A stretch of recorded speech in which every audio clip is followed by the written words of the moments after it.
진주가 사치품인가요? 여기 창세기 2장 11절에 보면 첫째의 이름 강이 흐르는데 비송강에 금이 있고 하일가 온 땅에 들렸으며 그 땅의 금은 정금이다 이렇게 되어 있습니다. 금이 사치금인가요? 어떻게 생각하세요? 성경에 나와 있는 그 모든 피조물은 다 내 거예요. 아멘. 아버지 거고 내 거고. 아멘. 그 사치품이 아니에요. 금괴 집이 하나 있으면 그게 사치품인가요? 다 아버지 거잖아요. 우리의 믿음의 조상 아브라함은 318명의 개인 그 군사가 있었습니다. 네. 우리의 믿음의 조상 아브라함은 318명의 개인 군사가 있었어요. 그래서 조카 롯이 얼음에 처했을 때 318명이 끌고 가가지고 처분 쓰고 조카 롯을 구해왔습니다. 네.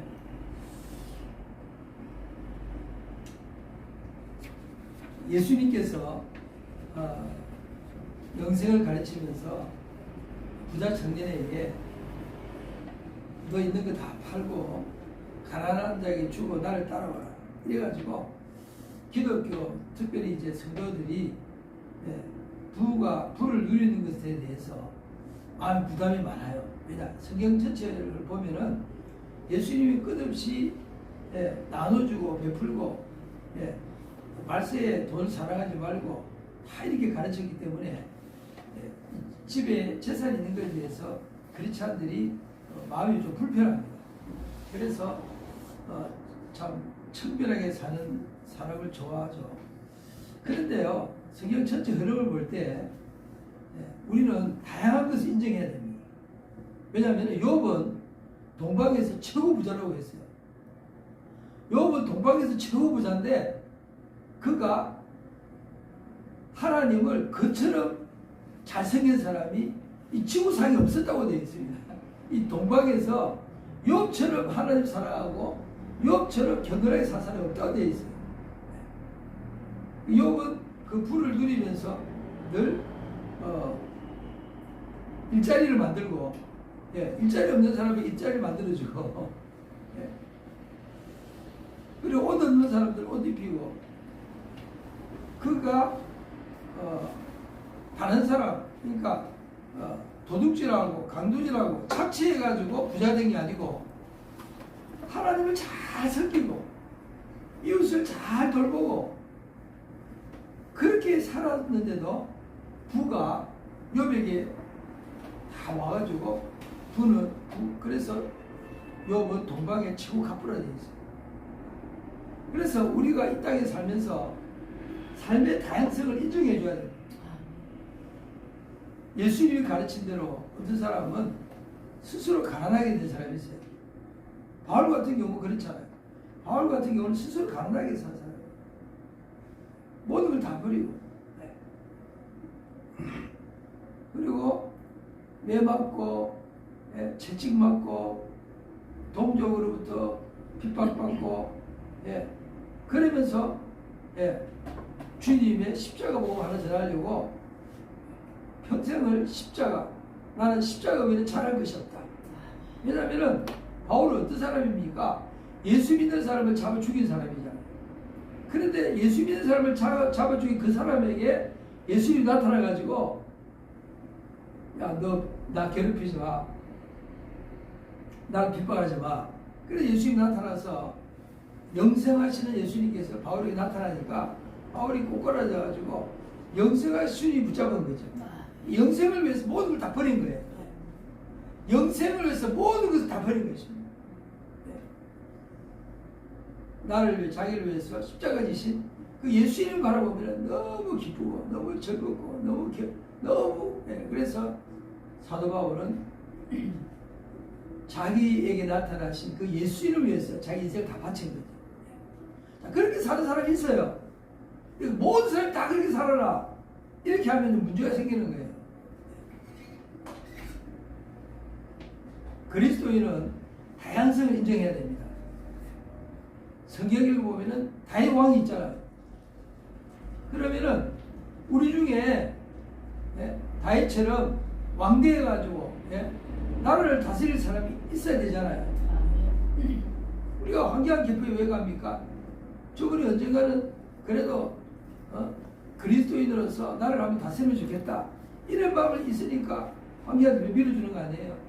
그래 우리는 다양성 인정해야 돼요. 어떤 사람은 복음을 전하기 위해서.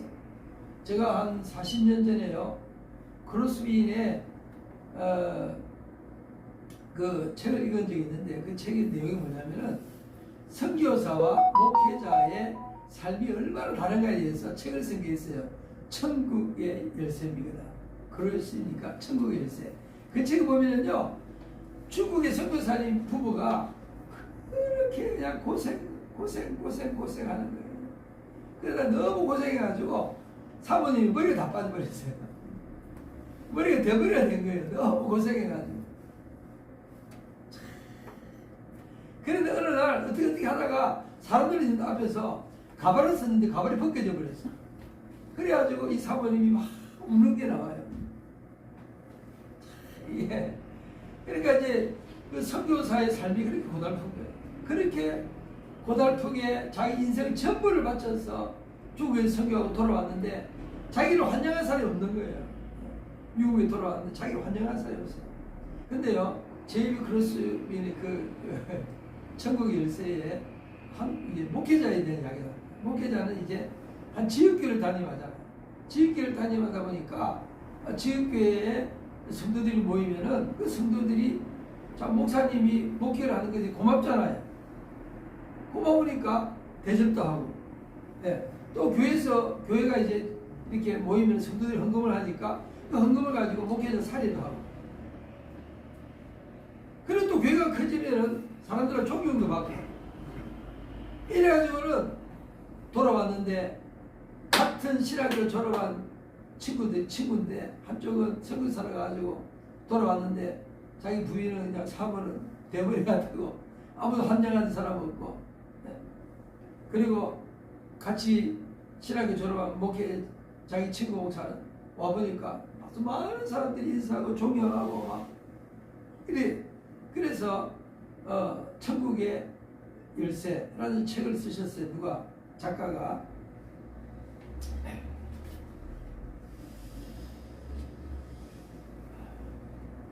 제가 이런 말씀을 전하려고 한 거 아닌데 자꾸 하나님이 이런 이야기를 하게 하시는데,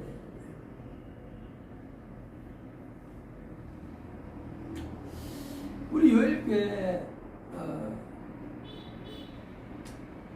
오늘날 우리 한국의 크리스찬의 모습이 그렇습니다.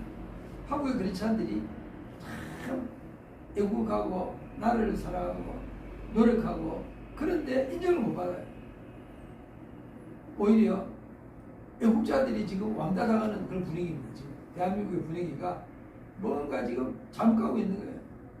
선교사들을 환영하는 분위기가 아닌 것처럼 지금 애국자들을 환영하는 것보다도 저놈들 좀 지나치다, 좀 조용히 있으면 좋겠다, 이런 분위기가 너무 짙죠.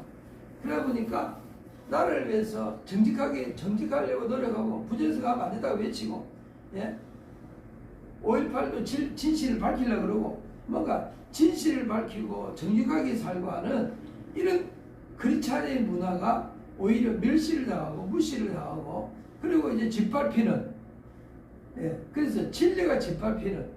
그래서 제가 이 진주를 가져온 거예요. 자, 진주가 짓밟히고 있는 거예요. 이게 참. 진주를 돼지한테 던져가지고 돼지가 진주를 짓밟는 거예요. 그래서 오늘 메시지는 뭐냐? 진주가 짓밟히지 않게 하자. 아멘. 오늘 제목을 서로 발을 씻어주는 삶입니다. 서로 발을 씻어주는 삶은 무슨 말입니까? 나만 잘 살려고 하는 게 아니고 누가 잘못되면은 그렇게 하면 안 돼. 그하고 좀 바로 잡아주고 싶잖아요. 그 인간의 기본적인 양심이에요. 나라도 마찬가지죠. 나라가 좀 잘못돼가면 그러면 안 돼. 그리고 나라를 좀 바로 잡아주고 싶지 않아요. 예. 오늘 바로 잡아주다가 오히려 막 짓밟힌다는 이야기가 오늘 나오는 거예요. 예. 그래서 우리가 지혜롭게 짓밟히지 않고 진주가 진주되게 하는 지혜를 우리가 가지고 살아야 된다 이야기입니다. 네. 오늘은 본문을 가지고 어떻게 하면 우리가 진주가 짓밟히지 않게 할 것인가. 진주는 복음입니다. 사랑입니다. 예수님이 진주예요. 오늘 본문을 보니까 비판을 받지 아니하거든 비판하지 말라. 자,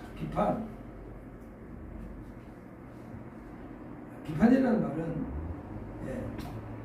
정죄하는 것인데요.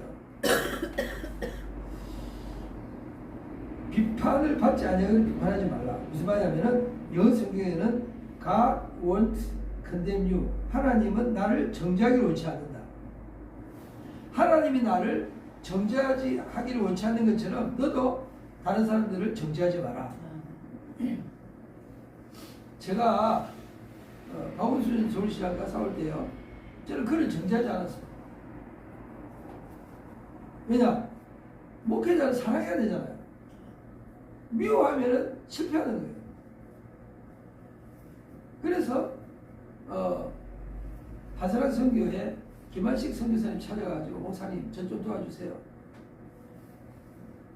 박원순 서울시장이 대한민국을 최초의 동아시아의 최초의 동성애 합법한 나라 되면 좋겠다고 저러고 돌아다니고 있는데 저 박원순 서울시장 계속하면은 나라가 지금 동성애 천국이 되게 생겼어요. 그런데 저 사람 더 이상 서울시장 하면 안 됩니다. 그런데 제가 목회자이기 때문에 그걸 미워할 수 없잖아요. 그래서 제가 김한식 선교사를 붙잡고 기도를 좀 인도해 주십시오. 기도하면서 영적으로 이겨야 됩니다. 네. 영적 전쟁에서 이겨야 됩니다. 그리고 막 기도하면서 한 20명 이렇게 자원봉사자 데리고 설명운동하고 다니면서 막 했어요. 네. 그런데요, 같이 우리 활동하던 이렇게 분 있어요. 이렇게 버스 기사인데 버스 운전하시면서 그 틈틈이 나와가지고 저랑 같이 그냥 사인 받아 다니고 이랬어요. 이분이 하루는 막 화가 나가지고 막 도끼 가지고 가가지고 박원순을 막 팍 찍어 죽이고 싶다는 거예요. 그래가 그분한테 그래서 붙잡고 같이 그러면 우리 다 집니다. 복음은 사랑인데 그 사람을 사랑하는 마음으로 하지 않으면 시민운동하면 안 됩니다. 같이 망합니다.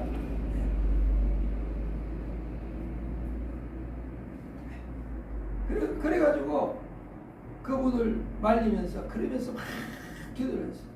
그래서 하루는 제가 한 20명에서 자꾸 하다 보니까 줄어들었어요.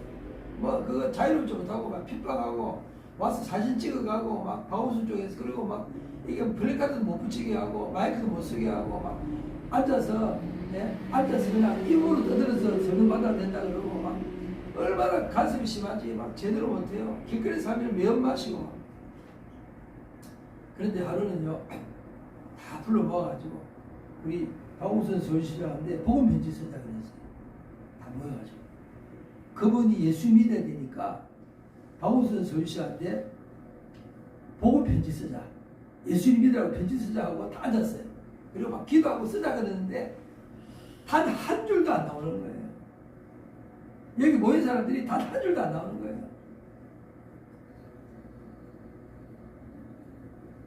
박원순에 대해서 사랑하는 마음이 안 생기는 거야. 그냥 믿기만 하고 안 생기는 거예요. 그러니까 단 한 줄도 글이 안 나와요.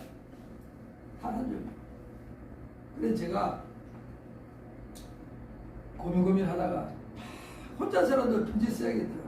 혼자서 복음 편지, 당신이 예수님 몰라서 그렇다. 예수님 믿어야 된다. 그러면서 나름대로 막 열심히 기도하면서 2페이지를 딱 써가지고 편지에서 보냈습니다. 그분이 그거를 읽었으면 좋았을 건데 읽었는지 안 읽었는지요. 나중에 저를 명예훼손으로 고발하는 거 보니까 안 읽은 것 같아요. 비판을 받지 아니하려거든 비판하지 말라. 무슨 말이냐면요. 이 비판이라는 말은 정죄하는 건데 너는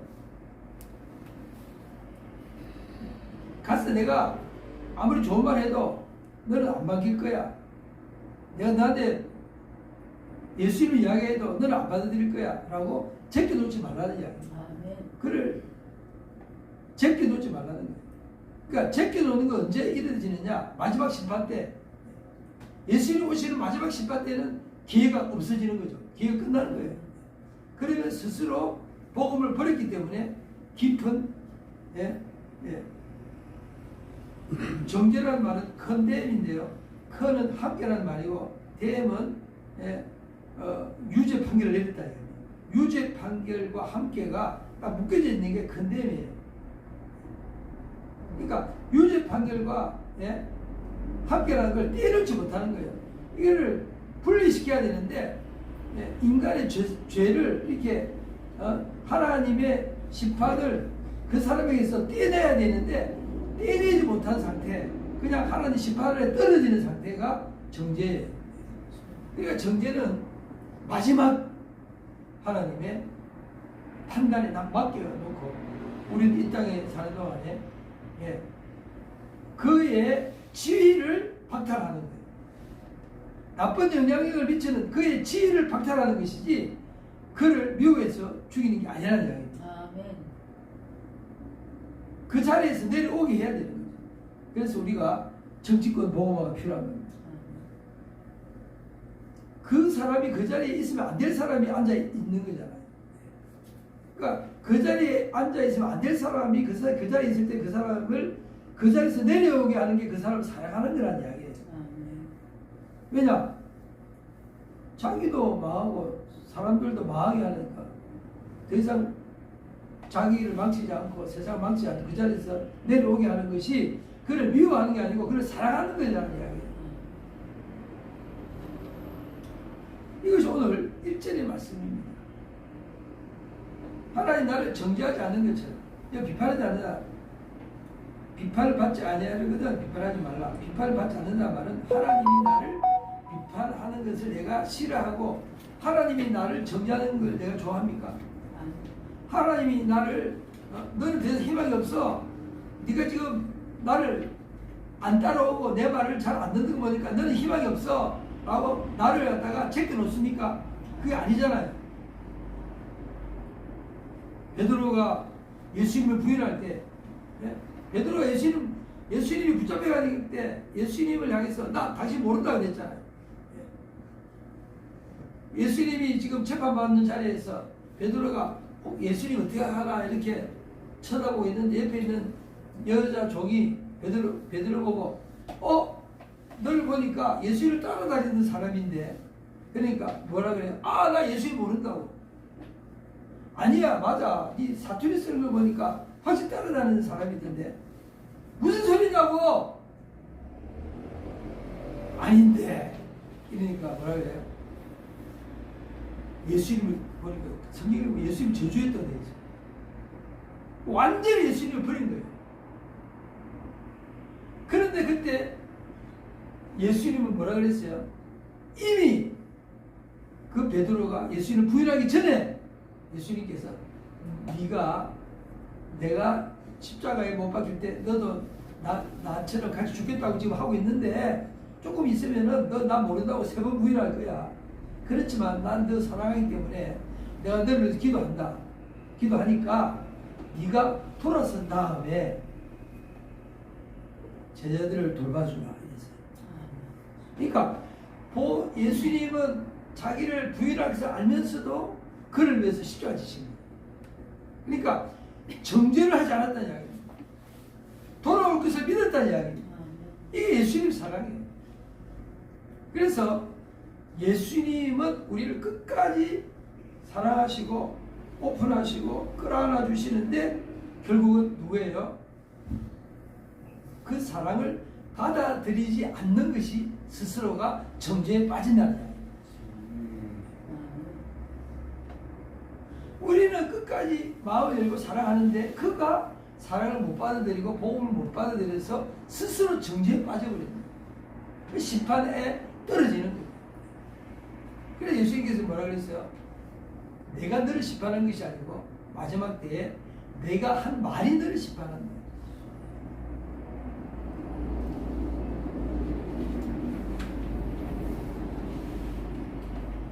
말씀을 좀 준비했지만은 2절로 넘어갑니다.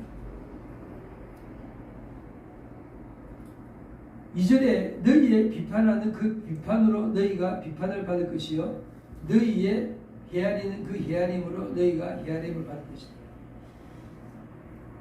너희가 비판하는 그 비판으로 너희가 비판을 받을 것이고 너희가 헤아리는 그 헤아림으로 너희가 헤아림을 받을 것이다. 너희가 헤아리는 그 헤아림으로 이게 무슨 말이냐면 정확하게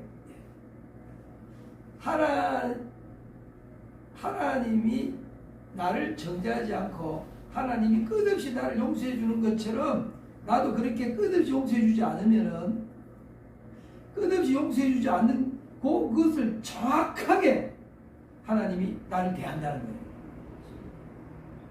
내가 사람을 대할 때 열어놓은 마음으로 끝없이 기회를 주는 마음으로 다가가지 않으면 하나님은 나에게 끝없이 기회를 주는 마음으로 다가오지 않는다는 것입니다.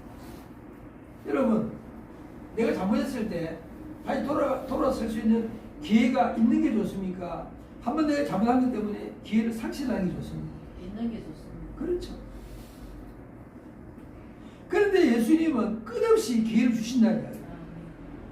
7번씩 7번이라도 잘못했다 그러면 끝없이 기회를 준다는 이야기예요. 끝없이 7번씩 7번이라도 잘못했다 그러면 또 끌어안으신 분이 예수님이라는 이야기예요. 그처럼 너도 그렇게 사람들 대하라는 이야기입니다. 그래야 이 복음이 짓밟히지 않는다는 것입니다. 예수님은 사랑이신데 이 진주가 빛이 나야 되는데 내가 잘못해가지고 이 진주가 빛이 안 나고 이 내가 잘못해서 이 진주가 돼지에게 밟힌다는 이야기. 무슨 말입니까? 인간의 죄성이 돼지 같은 인간의 죄성이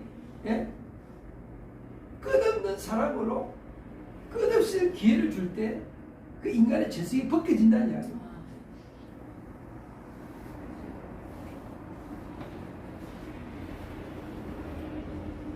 그래서 내가 누구를 사랑하지 못할 때 내가 괴롭잖아요. 얼마나 괴로운지 몰라요. 사랑이 안 될 때 괴로운 거거든요. 그때 우리는요, 예수님처럼 기도의 자리에 나가서 무릎을 꿇고 예수님처럼 엎드려서 기도해야 되는 거예요.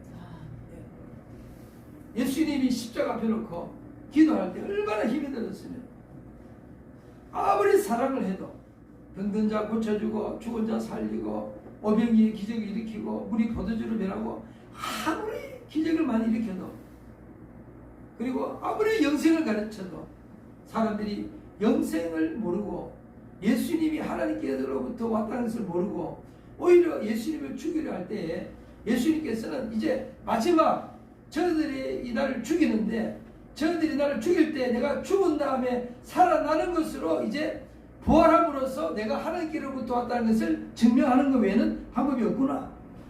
단 한 가지, 저들이 나를 죽일 때 그 죽음을 받아들이고 그리고 죽음을 이기는 것 외에는 인생들에게 믿음을 심어줄 수 있는 길이 없구나. 그 마지막 결단, 그걸 놓고 주님께서는 십자가 지기 위해서 엎드려서 기도할 때 너무 고통스러워서 온몸에 땀이 막 비 오듯이 땀방울처럼 막 떨어지면서 그 핏방울이 뚝뚝 떨어지는 것처럼 그렇게 땀방울이 떨어지는 만큼 그렇게 몸부림치면서 엎드려서 기도함으로써 예수님께로 다가오는 정오심, 예수님께로 다가오는 미움 이런 것들이 다 그냥 막아내고 사랑으로 받아쳐서 저들을 향한 사랑을 끝까지 가지고 가신 줄로 믿습니다. 아멘. 그래서 예수님은 십자가 지신 거예요.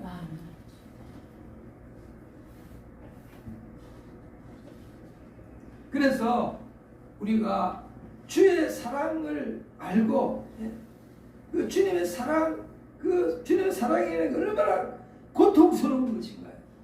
고통스러운 게 주님의 사랑인 거예요. 그냥 되는 게 아닌 거죠.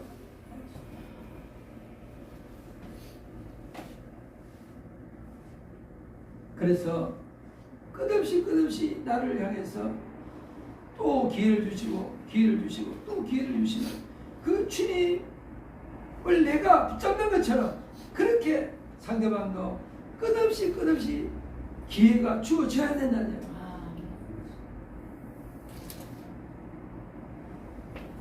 오늘 정치권 보고와의 문제는요, 그를 사랑해서 그를 끄집어 내리는 거예요. 더 이상 거기서 재짓지 않게. 심상정도 그 자리에서 끄집어 내려야 되는 이유는 그를 미워해서가 아니고 그가 거기에 있으면 계속 죄를 지으니까, 온 국민을 괴롭히니까, 대한민국을 동성애 천국 만들려 하니까. 예? 정의당의 정강 정책 중에 하나가 뭐냐, 그 안에 들어가 보면은요, 동성애자들 국회의원으로 집어넣는 게 안에 나와 있어요. 정의당 그 정책이 뭐든. 그러니까 정의당이 대한민국이 사라져야 되는 거예요. 네. 그가 미워서가 아니고 그래야 그도 살고 그렇잖아요. 그래서 사랑은 정의나 미움보다 더 강한 것입니다. 그래서 우리가 사랑하는 마음으로 시민운동 해야 되고 목표도 해야 되고 사업도 해야 되고 이 영적 전쟁터에서 이겨야 됩니다. 네. 그래야 이 복음이 짓밟히지 않는다.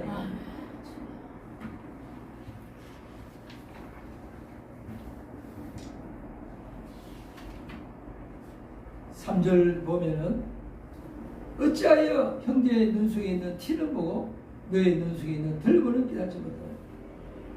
우리는요, 예수님께서 제자들을 보니까 이제 제자들, 예수님이 이제 고통스럽게 이제 십자가를 생각하면서 인간의 이 불신앙을 짊어지고 죽어야 될 고통을 생각하고 있는데, 제자들은 예수님 앞에서 누가 높은지 싸우고 있는 거예요.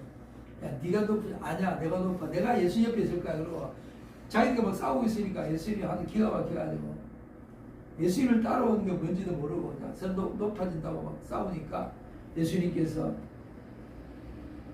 그냥 허리에 식사하다 말고 내려와가지고 허리에다가 수건을 두르고는 물을 떠와가지고 쟤들 보고 이리 와라. 발을 좀 내가 씻어준다. 그러니까 제자들이 발을 내밀었습니다. 근데 베드로는 갑자기 발을 못 내미는 거예요. 왜냐? 자기 머릿속에는 스승은 제자보다 높고 자기는 높고 낮은 개념으로 예수님을 바라보니까 도저히 발을 못 내미는 거죠. 저 높은 분이 내 발을 씻어줘. 이게 탁 부딪히는 거예요. 안 되는 거예요. 안 됩니다. 이러니까 결코 그렇게 못합니다. 당신 나보다 높기 때문에 결코 그렇게 안 된다. 그러니까 예수님께서 그럼 너 나와 상관없다. 가라. 너 나와 상관이 없어. 내 발을 씻어줘야 너하고 나하고 스승은 제자의 관계가 맺어진다. 그때 베드로 놀래가지고 그럼 온몸 다 씻어주세요. 네. 기질이 나타나지.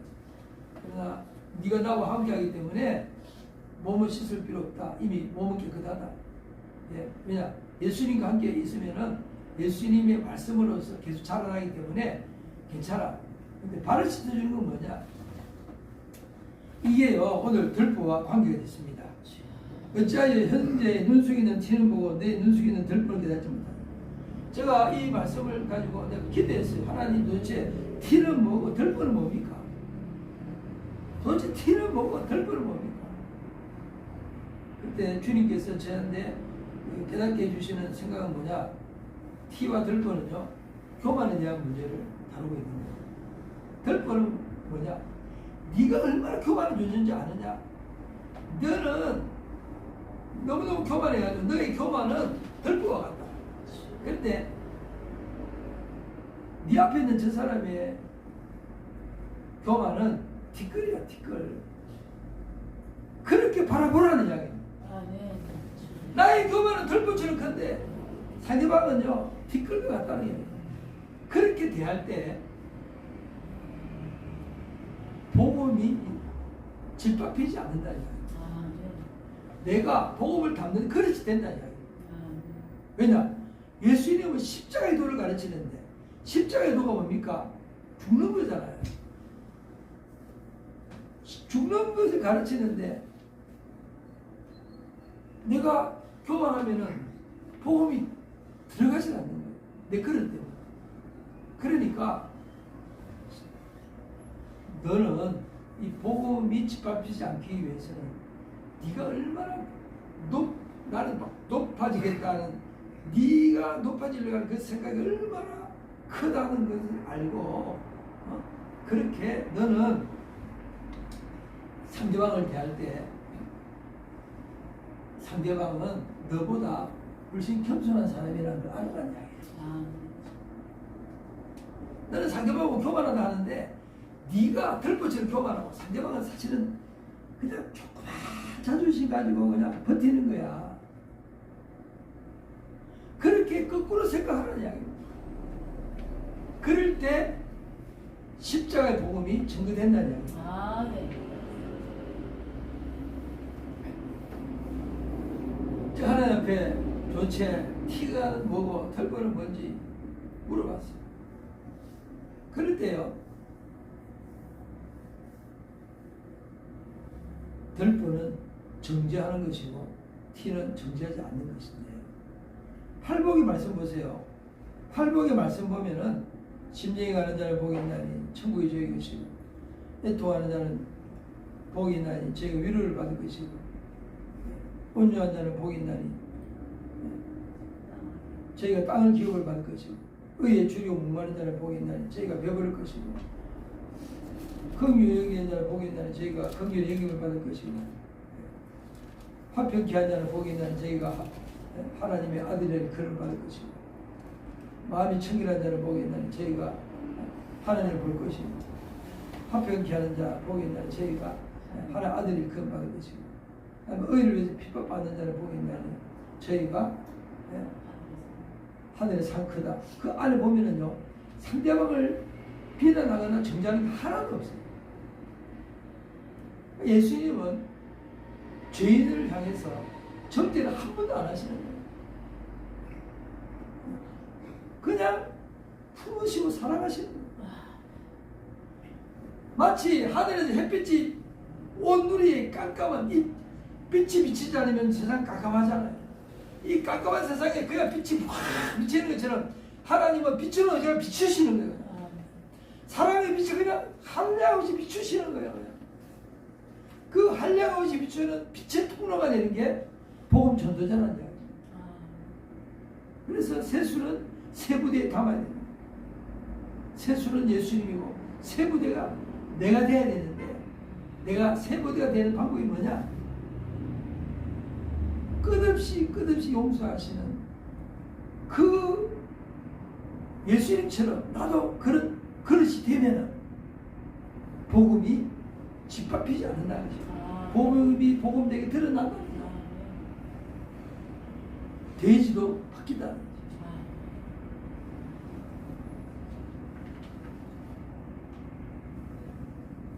오지를 보면은요, 외식하는 자여, 먼저 너의 눈 속에서 덜보를 빼어라. 그 후에 밝히보고 형제의 눈 속에서 티를 빼라. 저는 이 티를 교만으로 이렇게 서로 발을 씻어줘야 되는데, 우리는 다 서로 발 씻어주고 싶어 해요. 여기 계신 모든 분들이 김영일 목사님 잘못한 게 있으면 고쳐주고 싶어 해요. 고쳐주고 싶어 하지 않는 사람 아무도 없어요. 저도 마찬가지예요. 성도님들이 뭐 잠복기들로 가면은 고쳐주고 싶어요. 제대로 살게 하려고. 그런데요, 그렇게 할 때 지혜가 필요한데, 고쳐주려고 하는 내가 고치기 더 많다는 걸 알아라는 이야기예요. 나한테 덜보, 나는 고쳐야 될 덜보가 있는데 상대방은 고쳐줘야 될 게 티밖에 안 된다는 이야기예요. 그렇게 영적으로 열려야 그 티라도 빼줄 수 있다는 이야기예요. 그래서 외식하는 자라고 말하고 있습니다. 외식하는 자여, 먼저 너희 눈 속에 덜보를 빼어라. 그 후에 바퀴보고 형제의 눈 속에 티를 빼리라. 외식하는 자여, 무슨 말입니까? 영어 성경에 show off 즉 거들먹거리면서 나 할 수 있어, 살아갈 수 있어, 나는 믿음이 좋아, 막 이렇게 하는데 보니까 믿음도 없고 사랑도 없고 아무것도 없는 거예요. 그래서 외식이라는 건 뭐냐면요, 사람에게 보이려고 이렇게 어슷대는 걸 말해요. 쉽게 말하면요, 하나님 앞에 어슷대면 안 된다. 하나님 엎드려 기도하면서 하나님, 나는 아무것도 할 수 없어요. 저는 진짜 아무것도 할 수 없어요. 저는 교만이 꽉 찼어요. 저는 예수님의 지혜도 없고요, 사랑의 능력도 없고요, 단 한 사람도 옳은 길로 이끌 수 있는 재주도 없고요. 그렇게 주님 앞에 엎드려서 자기가 아무것도 아니라는 것을, 하나님 앞에서 그들머리거리는 게 아니고 하나님 앞에 엎드리는, 그렇게 하면은요 내 눈속에 들보가 빼어진다는 이야기입니다. 네. 내 눈속에 들보가 빼어지면서 내가 누군가에 대해서 야 그렇게 하면 안 돼 그럴 때 그 사람이 그 말을 받아들이게 된다는 거예요. 아 그래 맞아요, 이거 내가 잘못했어요 라고 받아들이게 된다는 거예요.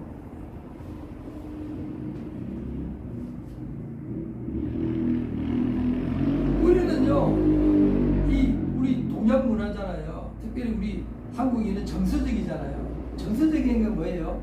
감정이입이 잘 돼요.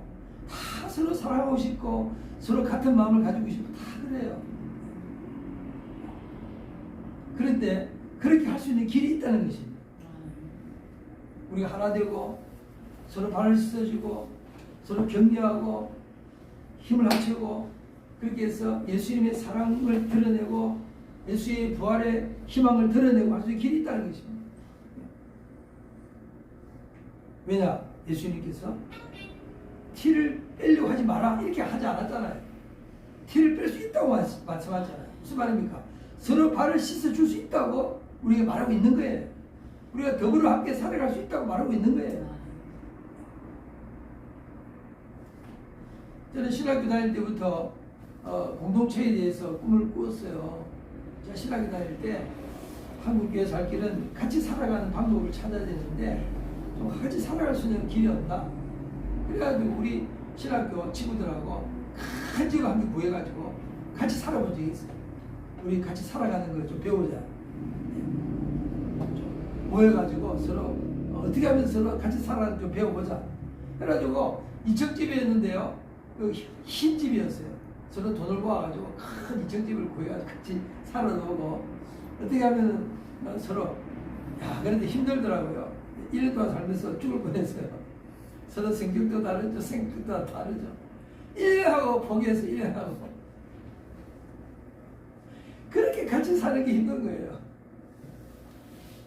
그런데 예수님은요 포기하지 않고 같이 살 수 있는 길을 열어주시는 거예요. 그게 뭐냐? 제발 좀 하나님 앞에 엎드려 있어라. 잘난 척하지 말고 엎드려 있어서 하나님 앞에서 하나님의 은혜를 계속 입으면, 하나님 은혜가 계속 임하면 하나님 은혜 때문에 상대방의 잘못을 고쳐줄 수가 있다는 이야기예요. 서로 발을 씻어줄 수가 있다는 이야기예요. 그래서 나부터 먼저 끝없이 사랑하시는 주님의 은혜를 만끽해 가지고 여름이 되면 다 바닷가로 가고 싶잖아요. 작년 여름에 우리 바다에 갔잖아요. 작년에 바다 가려다 못 가고 수영장을 갔죠. 재작년에는 바다 갔는데 바다 가면은 그 따뜻한 햇빛에 막 햇빛을 쬐고 싶잖아요. 여름에 떼어펴진데 또 쬐고 싶어요. 네? 그것처럼 우리는 주님의 사랑의 햇빛을 자꾸 쬐야 됩니다. 쬐서 마음의 평안을 누리고 기쁨을 누리고 감사를 누리고 외쳐봅시다. 하나님은 사랑이십니다. 하나님은 사랑이십니다. 하나님은 비추는 빛이십니다. 하나님은 비추는 빛이십니다. 하나님은 지혜십니다. 하나님은 지혜십니다. 빛이 이렇게 비치면 다 사물이 드러나잖아요. 지식의 세계가 열리고 지혜의 세계가 열리고, 그리고 빛이 비치면 따뜻하고 힘이라고 에너지가 넘치고, 우리의 삶에 에너지가 넘치고 지식과 지혜가 넘쳐야 될 줄 믿습니다. 아멘. 그러려면 주님 앞에 엎드려야 되는 거예요. 주여. 그래서 나의 교만을 꺾고 엎드리면 우리는 이 땅에서 영향력이 있는 성도로서, 영향력이 있는 직분자로서 이 땅에서 살아가게 될 줄로 믿습니다. 아멘. 그럴 때 나도 편하고 상대방도 편하고. 기도하겠습니다.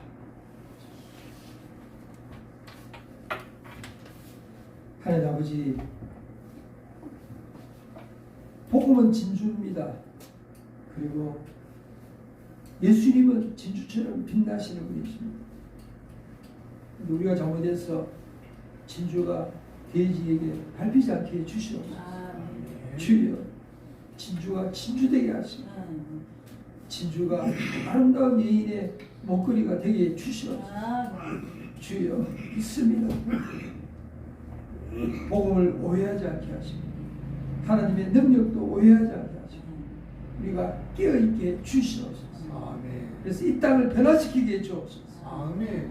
사람들이 그 사람에게 맞는 지위와 위치에 서게 해주옵소서. 그럴 때 대한민국은 바로 설 수가 있습니다. 하나님, 우리가 그렇게 할 수 있는 도구로 저희들을 써 주시옵소서.